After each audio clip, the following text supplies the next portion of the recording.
한국이 일본을 상대로 정의를 회복하고 있습니다. 사실상 일본과 얽힌 모든 갈등에서 승리를 거두고 있는 모양새입니다.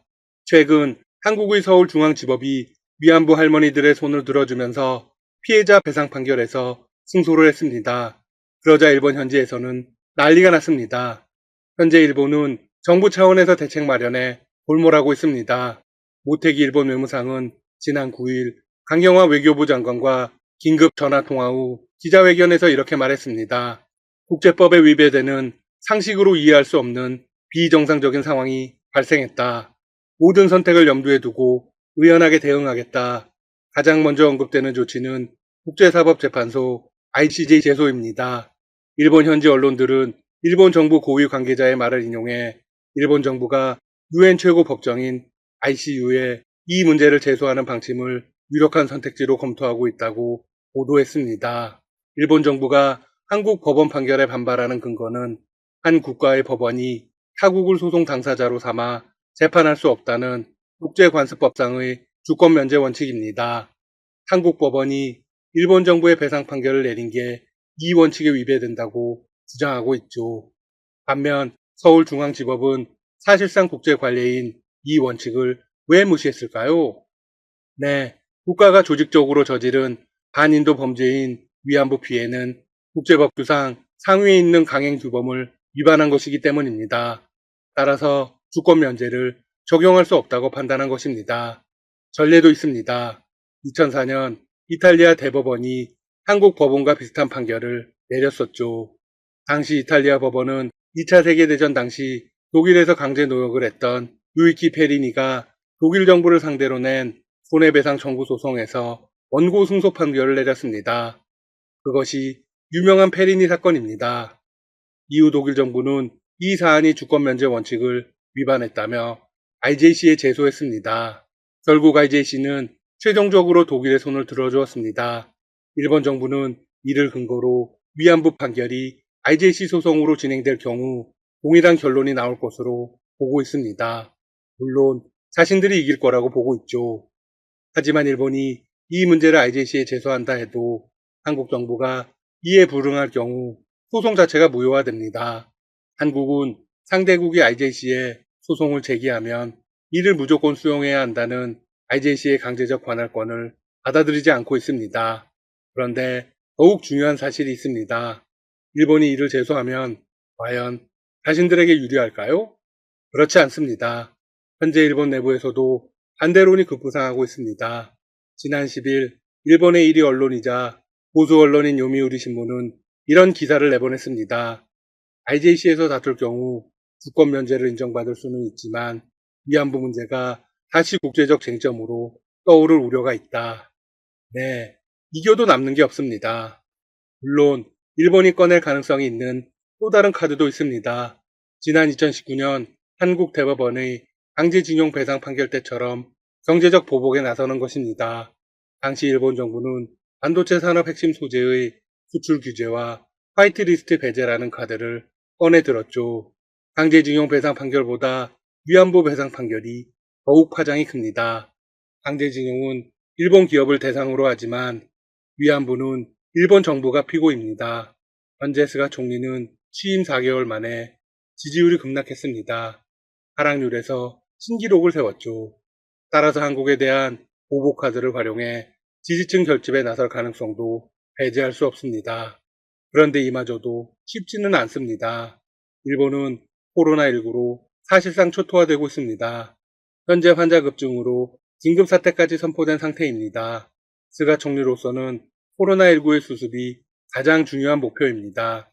일본 경제가 주저앉은 상황에서 한국에 대한 보복 조치에 몰두하면 일본은 몰락의 길을 걷게 될 수도 있습니다. 그러면 일본의 실제 분위기는 어떨까요? 서명 소식통에 따르면 분하지만 일단은 한국의 움직임과 여론의 수위를 동시에 지켜보자입니다.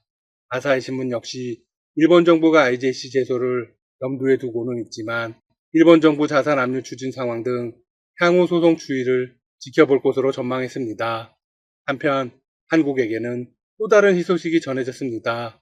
우리 하느림에도 그동안 일본이 행사해왔던 관제권을 38년 만에 되찾아오게 된 것입니다. 우리 비행정보구역 내에서 한국과 일본, 중국 등 3개국의 관제권이 뒤섞이는 탓에 항공기 충돌 같은 사고 위험이 크다는 국내외의 지적에 따라서입니다. 또한 중국 상하이와 인천 사이에 관제 직통선도 처음 개설됩니다. 국토교통부는 지난 11일 중국, 일본의 항공당국 그리고 국제민간항공기구와 이 같은 내용을 담은 아카라 항공회랑 안전협력 방안에 합의했다고 밝혔습니다. 아카라 항공회랑은 1983년 제주 남단 공해상에 설치된 중국 상하이와 일본사의 직항 항로 중 일부로 총 길이는 515km입니다. 국토부에 따르면 이번에 합의된 안전협력 방안은 2단계에 걸쳐 진행됩니다. 우선 1단계로 3월 25일부터 우리 비행정보구역 내에서 일본이 행사해왔던 관제권을 회수해 우리 측 관제기관이 맡게 됩니다. 2단계는 6월 17일부터 아카라 항공회랑 중 우리 비행정보구역에 속하는 전 구간의 새로운 복선 항공로가 열립니다. 이번 관제권 회복은 늦기는 했지만 적절한 대책인 것으로 평가받고 있습니다. 크게 두 가지 효과가 있습니다. 첫 번째는 한중일 교차 지점의 안전을 도모하는 효과입니다. 두 번째는 항로도 일종의 재산이라고 할 수 있으므로 이를 선점하는 효과입니다. 일본과의 마지막 소식은 삼성입니다. 일본의 JOLED가 삼성을 상대로 디스플레이 기술 관련 특허 침해 소송에 나섰다는 소식을 전해드린 적이 있습니다. 자, 그런데 그냥 당하고만 있을 삼성이 아니죠? 삼성 역시 JOLED를 상대로 특허 침해 맞소송에 나서며 역공으로 전환했습니다. 취소된 JOLED는 일본을 대표하는 디스플레이 업체로 사실상 일본 정부가 만든 기업입니다. 2015년 1월 일본 정부 주도 민간 펀드인 산업혁신기구는 재팬 디스플레이, 소니, 파나소닉 등과 힘을 합쳐 이 기업을 만들었습니다. 삼성 디스플레이는 소장을 통해 피고인 JOLED가 자신들의 특허를 무단으로 침해한 제품을 미국 시장에 판매한다며 막대한 피해를 입었다고 주장했습니다. 이와 관련해 삼성 디스플레이는 JOLED로부터 OLED 패널을 공급받는 대만의 전자업체 에이서스도 소송 대상에 포함시켰습니다. 삼성 디스플레이는 에이서스가 2018년 선보인 화면 크기 21.6인치의 4K UHD OLED 패널 기반의 모니터 프로와트를 구체적인 특허 침해 제품으로 지목했습니다. 디스플레이 업계에서는 삼성 디스플레이가 JOLED를 상대로 특허 침해 소송을 낸 것을 두고 지난해 불거진 양사 간의 분쟁에 대한 맞대응 차원으로 분석하고 있습니다. 앞서 JOLED는 2020년 6월에 미국 텍사스 서부 지방법원과 독일 마나임 지방법원에 삼성전자 미국 법인 삼성 디스플레이를 상대로 특허 침해 소송을 제기한 바 있죠. 일각에서는 이번 소송이 단순 맞대응의 성격이라기보단 갈수록 경쟁이 심화되는 OLED 디스플레이 분야에서 지적재산권을 지켜내기 위한 삼성의 정당한 권리 행사로 바라봐야 한다는 주장도 제기되고 있습니다.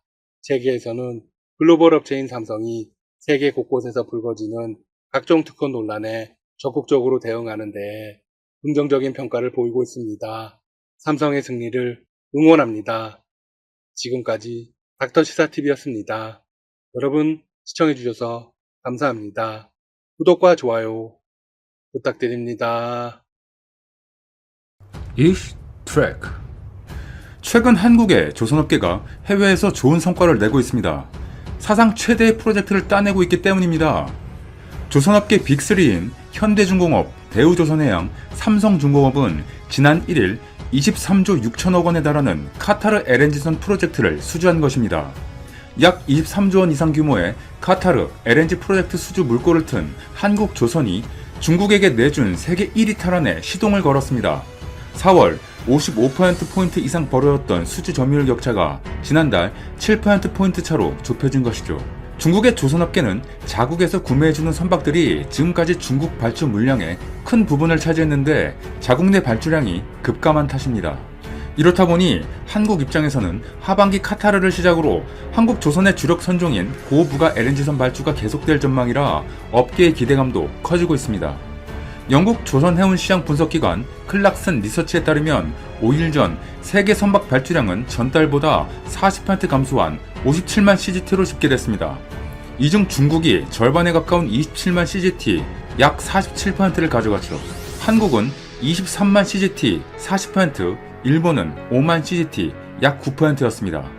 CGT는 선박의 부가가치, 작업 난이도 등을 고려해 산출한 단위입니다. 가격이 비싼 선박일수록 값이 크죠. 업계에선 수주 척수보다 이 수치를 기준으로 시장 점유율을 평가합니다. 다행히 한국의 수주 점유량은 4월과 비슷한 수준을 유지했지만 중국은 73% 급감했습니다. 덕분에 양국 간 격차도 55%포인트에서 7%포인트 차로 줄었다는 통계가 나오고 있죠. 중국의 부진은 자국 발주 물량 감소 탓입니다. 중국의 경우 4월 전체 수주의 90%에 해당하는 약 90만 CGT가 자국 발주 물량이었습니다. 하지만 5월엔 중국 자국 발주량이 23만 CGT에 그쳤죠. 반면 한국은 모든 수주를 유럽과 아시아 선주로부터 따왔습니다. 올해 누적 수주량은 중국이 288만 CGT, 62%로 경쟁국인 한국과 일본을 여전히 크게 앞서고 있습니다. C19 여파로 업황 회복이 예상보다 더딘 데다 주력 선종인 고부가 LNG 운반선 발주가 계속 미뤄지고 있어서입니다. 실제로 올해 총 선박 발주량은 469만 CGT로 지난해 같은 기간 1217만 CGT보다 61% 급감했습니다. 선종별로는 S맥스급 유조선과 A맥스급 유조선은 전년 대비 18% 그리고 72% 증가했지만 LNG 운반선, 초대형 원유 운반선은 발주가 줄었습니다. 이 때문에 남은 일감을 의미하는 수주 잔량도 감소세입니다. 5월 말 기준 전세계 수주 잔량은 4월 말 대비 122만 CGT, 2% 감소한 7,225만 CGT입니다. 중국이 2,624만 CGT로 가장 많고 한국이 2,022만 CGT, 일본이 1,024만 CGT로 뒤를 잇고 있습니다. 한국 조선사 중에선 삼성중공업이 1위, 현대중공업이 2위, 대우조선해양이 3위 순입니다. 그러다 최근 현대중공업과 삼성중공업, 대우조선해양이 카타르 국영 석유사인 카타르 페트롤리엄과 LNG 운반선 100척, 총 23조 원 규모 발주 권리 보장하는 약정을 체결하면서 반등 기회를 잡았습니다. 이는 조선소 건조 공간을 확보하기 위한 절차입니다. 통상 대규모 프로젝트에선 정식 발주에 앞서 선박 건조를 위한 공간을 예약하는 계약을 맺습니다. 본 계약은 올해부터 2024년까지 순차적으로 진행될 예정입니다. 여기에 지난해 삼성중공업이 5척을 신규 계약한 러시아 아크틱 LNG2 프로젝트 잔여분 10척과 모잠비크 LNG 프로젝트에서도 다수의 LNG선 발주가 예상돼 연말까지 또 한 번 잭팟을 터뜨릴 가능성도 남아있습니다. 예상대로라면 연말 정도에 누적 수주량에서 중국을 제칠 수도 있을 것으로 봅니다. 월별 수주량에서 중국과 세계 1위를 다투고 있는 한국조선은 올 들어 지난 2월을 제외하고 자국 물량을 독점하고 있는 중국을 넘어서지 못하고 있습니다. 업계 관계자는 하반기 대형 LNG 프로젝트 발주가 본격화되면 한국의 점유율이 큰 폭으로 상승할 것으로 기대된다고 밝혔습니다. 하지만 한국이 다한 일에 프랑스가 어부지리로 돈을 챙긴다라는 진한 아쉬움도 나오고 있습니다. LNG선 화물탱크 원천 기술을 보유한 프랑스 GTT가 가만히 앉아서 한국 조선업체로부터 무려 1조 원의 로열티를 받게 된 것입니다. 한국이 대박을 터뜨리는 순간 저 멀리 프랑스에서도 샴페인이 터진 것입니다. 무려 대형 LNG 운반선을 100척 남짓 검주하는 일에서 말이죠. LNG를 저장하는 화물탱크는 영하 162도로 액화된 가스를 외부 충격으로부터 보호하는 핵심 기술입니다. 프랑스 GTT가 특허를 갖고 있어 이 기술을 적용하는 한국 조선업체는 선가의 무려 5%를 로열티로 지불합니다.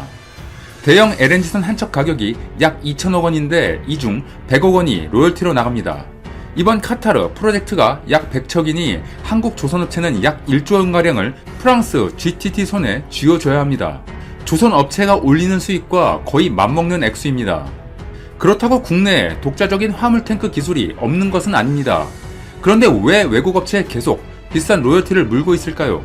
국내에서 본격적인 화물탱크 개발은 16년 전으로 시작됐습니다.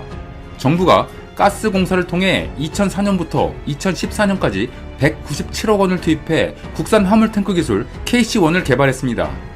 2018년 삼성중공업이 최초로 KC1을 도입해 2척을 건조한 뒤 SK해운에 인도했지만 화물탱크 외벽에 결빙 현상이 생기는 등 심각한 기술 결함이 발견됐습니다. 결국 선박 운항이 중단됐고 이 문제는 지난해 국정감사에서도 큰 논란이 됐습니다. 조선업계도 화물탱크 국산화에 자체적인 노력을 기울여왔습니다. 지난해 대우조선해양의 화물탱크 설계 기술인 솔리더스가 세계 5대 메이저 성급 인증을 모두 획득했고, 현대중공업의 하이맥스도 영국 로이드 성급의 설계 승인을 받았습니다. 하지만 결함을 노출한 KC-1은 현재 방치된 상태이고, 솔리더스와 하이맥스는 아직 LNG선에 실제 적용된 적이 없습니다. 이 때문에 이번 카타르발 백척 프로젝트에도 프랑스 GTT 기술을 쓸 수밖에 없는 처지입니다. 정부는 조선 업체들과 함께 화물탱크 개발을 재개할 계획입니다. 다음 달 국책과제로 선정해 발표할 예정인 것으로 알려졌습니다. 이번 카타르 프로젝트 수주를 계기로 화물탱크 연구의 필요성을 절실히 느끼고, 이에 더욱 힘을 받을 것으로 보입니다. 독자적인 모델을 개발하면 로열티를 지불하지 않아 성가를 낮출 수 있습니다. 가격 경쟁력이 생겨 앞으로 예상되는 중국 업체들의 공세에 대응할 수 있는 것이죠. 1980년대 LNG선 시장을 주름잡았던 일본도 한국의 수주 소식을 전했습니다. 니온 게이자이 신문은 한국 조선업계의 대규모 수주 계기는 지난해 1월 열린 양국 정상회담이었다며, 한국을 방문한 카타르의 에너지 장관에게 기업 대표들이 조선 설비의 기술력을 설명했고, 이후 현대중공업과 대우조선해양, 삼성중공업 3개사의 물밑 협상을 통해 대규모 수주가 성사됐다고 분석했습니다. 그러면서 일본 조선업계가 LNG 시장에서 밀려나게 된 참담한 심정을 드러냈습니다. 한국과 중국 군단에 비해 일본은 여러 척을 수주할 체제가 마련돼 있지 않다. 일본은 가와사키 중공업 등이 수주에 참전했지만 실패했다고 했죠.